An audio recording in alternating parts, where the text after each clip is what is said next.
Serial Experiments Lain is a multimedia franchise created by producer Yasuyuki Ueda, which debuted in 1998. Ueda wanted to create a story that was at once a simple drama about a young girl, but also something with a deeper psychological message that wouldn't be like just every other series on TV. What resulted was the cult classic 13-episode anime series Serial Experiments Lain, as well as the eponymous PlayStation 1 game which time has largely forgotten about. Both works were put together by the same creative team, but the game was marred by bad loading times, overly confusing writing, and a complete absence of music. The game was never released in the US, and the only fan translation project that I've been able to find was still in progress up until 2012, but hasn't been updated since. Copies of the Japanese game sell on eBay for upwards of $150, and emulators are readily findable, but other than that, not much information about the game is available online, so I won't be going into it in this video. The TV series, conversely, has an amazing amount of info on the internet. Being a strange, interesting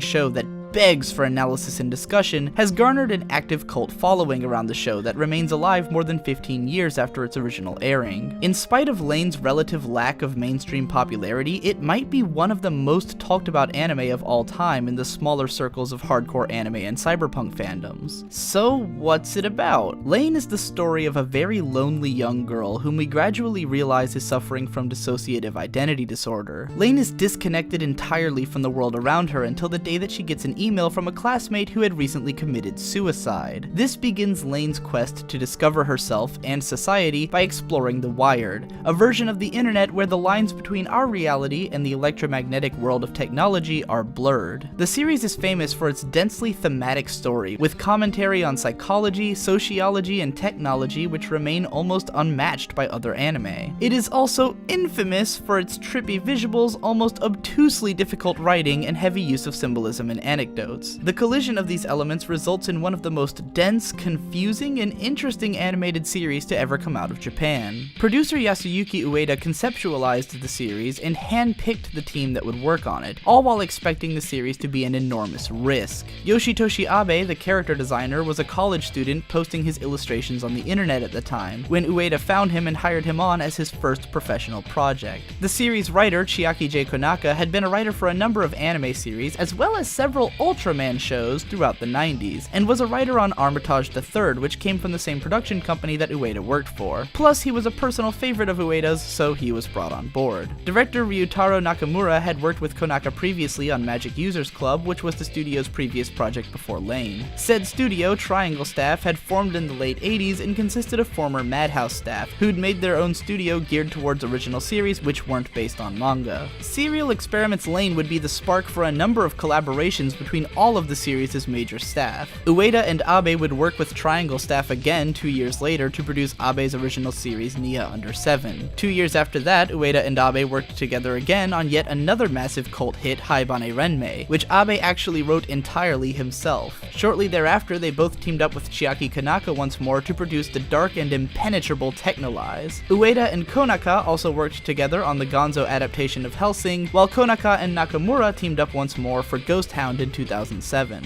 Nakamura, Konaka, and Abe teamed up again in 2009 for a planned series called Despera, which many were heralding as Lain's second coming. However, the production was put on indefinite hold in 2011 when Nakamura fell ill. Ryutaro Nakamura died of pancreatic cancer in June of 2013. True to the spirit of the animated series, which revels in the concept of information ubiquity and saturation, the internet contains a lot of information about Lain. There are some really helpful transcripts of interviews and convention panels with Yasuyuki Ueda, in which he answers questions both about the production background and about the series itself. Ueda reveals how Chiaki Konaka unsurprisingly brought a lot of the scientific and symbolic elements to the text, while Nakamura brought out a lot of the series' aesthetic in his direction. Ueda stated early into the show's expansion to the West that he expected the American and Japanese fans of the show to have vastly different interpretations of it, and that this would foster a higher level of discussion and communication between the two cultures. However, he was disappointed to find that the American and Japanese fans largely interpreted the series the same way. Ueda has also said that while there were clear intentions behind all of the symbols and elements put into the series, he encourages individual interpretations of the events and doesn't think that anyone's interpretation is wrong. And oh my god, are there ever a lot of interpretations of Lain available on the internet. Thought Experiments Lain is a fan site which miraculously remains standing after 10 years of inactivity, and links to countless fan communities, discussions, and posts about the series, as well as containing an incredible number of links to where you can read up on the scientific ideas and studies that make up the series' backdrop. If you feel like spending a day or two really deep diving this series, this website is the rabbit hole to go down. There have also been no shortage of academic articles published on the series from around the world, which I can't link to, but I'll cite a few of them in the description for those of you with access to those kinds of things. These days, the series itself is just as ubiquitous as its discussion. Lain was originally released in the US by Pioneer Entertainment on VHS and Laserdisc, and was later re-released on DVD. When Pioneer changed their US name to Genion, they re-released the DVDs again as part of their anime classic series. Once Genion went out of business in 2008, the license was picked up by Funimation, who released the series on Blu-ray and DVD collections in 2012. In fact, the first advertisement that ever appeared on one of my videos was for the Lain Blu-ray collection, which was pretty damn cool. Funimation reissued the Blu-ray and DVD collections again in 2014 as part of their classic series, and the series is also readily available for free streaming on YouTube and Hulu at the time of this writing. Lain actually had a US TV run on Tech TV in the mid-2000s, and the series was dubbed and released in French, Spanish, Italian, German, Dutch, Russian, Polish, and Portuguese, with broadcasts in countries around the world. The original run on TV Tokyo was fairly successful as well, with the series winning an Excellence Award at the Japan Media Arts Festival. Yoshitoshi Abe's art book in Omnipresence in Wired also remains in print and is actually translated into English. Besides containing a lot of Abe's gorgeous art, this book also contains Abe's own Lain fan comic, which tells a far more direct and disturbing miniature version of the story from the show and game. The art book also contains a page for each episode of the show with a lot of additional bits written by Chiaki Konaka, which are very helpful for interpreting the episodes and which you will have seen a ton of if you've already watched my first Serial Experiment videos. Browsing on Amazon and eBay, you can also find tons of Lain products up for resale, from additional art books to wall scrolls, figures, lunchboxes, and other interesting products. Most of these things are out of print, but their prices aren't too outrageous, so one could probably amass a pretty sizable Lain collection if they tried. I would advise a degree of wariness in doing so, however. I picked up the Lain figure for $30 at my first Otakon in 2008. If that price sounds too good to be true, it's because the figure is a fake, and her feet don't fit into the pegs on the stand right, nor is her face painted all that well. Mine also fell off the shelf once and broke, so it's altogether in just about the worst shape of anything I own. You've probably figured out by now that I'm a pretty big, long-time fan of this series, if my episodic analysis of it didn't convince you already. Lain definitely has its fair share of minor issues, though. The show is probably more obtuse than it really needs to be at times, and once you can wrap your head around the broader concepts that the series is presenting, you'll realize that it's a lot more straightforward than it first appears. While the art style is gorgeous, the show is obviously low budget, and with the exception of 2 or 3 really well put together episodes, a lot of the series is kind of ugly. Both the Japanese and English dubs leave a lot to be desired, though it's hard to blame the actors when the dialogue itself is so disjointed. That said, the multimedia aesthetic is so unique and cool that it easily makes up for these problems, and taking any points away from such a dense and fascinating series such as this for minor reasons like that would be a crime. There are very, very few anime that take on the subject matter and thematic elements that Lain does, and even fewer that resonate so strongly and capture such a specific atmosphere. Lain is more than deserving of its cult status, and highly recommended for anyone who can appreciate a challenging and enduring experience from anime.